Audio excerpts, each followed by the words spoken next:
Bangla hunt desk রাজ্যের 26,000 চাকরি বাতিল মামলায় বড় আপডেট। হাইকোর্টের রায়কেই সমর্থন করছে বলে সুপ্রিম কোর্টে জানিয়ে দিল কেন্দ্রীয় তদন্তকারী সংস্থা সিবিআই। সোমবার মামলাটি ওঠে প্রধান বিচারপতি সঞ্জীব খান্না এবং বিচারপতি সঞ্জয় কুমারের ডিভিশন বেঞ্চে। সেখানেই বড় বয়ান কেন্দ্রীয় এজেন্সির। এদিন সুপ্রিম কোর্ট সিবিআইয়ের বক্তব্য জানতে চাইলে কেন্দ্রীয় তদন্তকারী সংস্থার তরফে বলা হয়, নিয়োগের ক্ষেত্রে ব্যাপক দুর্নীতি রয়েছে, সাদা খাতা জমা দিয়েও অনেকের চাকরি পেয়ে হয়েছে। হাইকোর্ট যথার্থ রায় দিয়েছে, ওই রায় বহাল রাখা হোক। 26,000 জনের ভাগ্যে কি আছে? এসএসসি 2016 সালের প্যানেলের ক্ষেত্রে কি যোগ্য ও অযোগ্যদের পৃথকীকরণ কি সম্ভব? এই নিয়ে টানাপোড়েনের মাঝেই আবারও কি পরীক্ষা নেওয়া যায়? এসএসসির 26,000 চাকরি বাতিল মামলায় এমন প্রশ্নই উঠেছিল শেষ শুনানিতে। সোমবার মামলাটির শুনানি চলছে প্রধান বিচারপতির বেঞ্চে। এর আগের দিন দীর্ঘক্ষণ শুনানি চললেও কোনো সিদ্ধান্তে আসা যায়নি। গত 26শে জানুয়ারি এই মামলার শেষ শুনানিতে মূল মামলাকরণের হয়ে আদালতে জোরালো সওয়াল করেন তাদের আইনজীবী বিকাশ রঞ্জন ভট্টাচার্য, ফিরদৌস শামীমরা।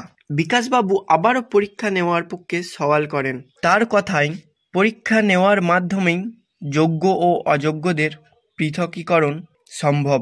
শীর্ষ আদালতে আইনজীবীর আবেদন ছিল 2016 সালে পরীক্ষায় যারা বসেছিলেন বয়সের ঊর্ধ্বসীমা সরিয়ে তাদের ফের পরীক্ষায় বসার সুযোগ দেওয়া হোক। যদিও যোগ্য প্রার্থীদের বক্তব্য ছিল, দীর্ঘদিন ধরে তারা চাকরি করছেন, রাজ্য সরকারের ব্যর্থতার জন্য আবার নতুন করে তাদের পরীক্ষায় বসতে হলে তা যথেষ্ট অমানবিক পদক্ষেপ হবে।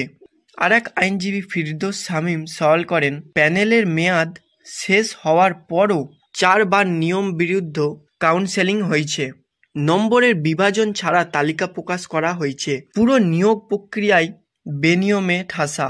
এসএসসিকে 500 কোটি টাকা জরিমানা করার পক্ষে সওয়াল করেন আইনজীবী। আজ 10ই ফেব্রুয়ারি এই মামলা শুনানি শেষ করবেন চিফ জাস্টিস। সব মিলিয়ে আপাতত অন্ধকারে 26,000 চাকরি প্রাপকের ভবিষ্যৎ। উল্লেখ্য, গত বছর 18ই এপ্রিল নিয়োগের দুর্নীতির জেরে এসএসসি 2016 সালের গোটা প্যানেল বাতিল করে দেয় কলকাতা হাইকোর্টের 2 বিচারপতি ডিভিশন বেঞ্চ। আদালতের এই রায় নিয়ে তোলপাড় শুরু হয়ে যায় গোটা রাজ্যে। উচ্চ আদালতের রায়ে এক ধাক্কায় চাকরি যায় প্রায় 26,000 জনের। সুপ্রিম কোর্টের রায়ের 48 ঘন্টার মধ্যে তা চ্যালেঞ্জ করে সুপ্রিম কোর্টে যায় রাজ্য সরকার, এসএসসি, মধ্যশিক্ষা পর্ষদ। সুপ্রিম কোর্টে সেই মামলা উঠলে আপাতত সকলেরই চাকরি বহাল রাখা হয়েছে, সকলকে রক্ষা কবচ দিয়েছে আদালত। তবে সুপ্রিম কোর্ট স্পষ্ট জানিয়ে দেয়, দুর্নীতি প্রমাণ হলে শিক্ষকদের চাকরি তো যাবেই, পাশাপাশি ফেরত দিতে হবে বেতনও। সেই মামলায় এখনও ঝুলছে শীর্ষ আদালতে। আজ রাজ্য সরকার ও এসএসসির বক্তব্য শুনছেন প্রধান বিচারপতি।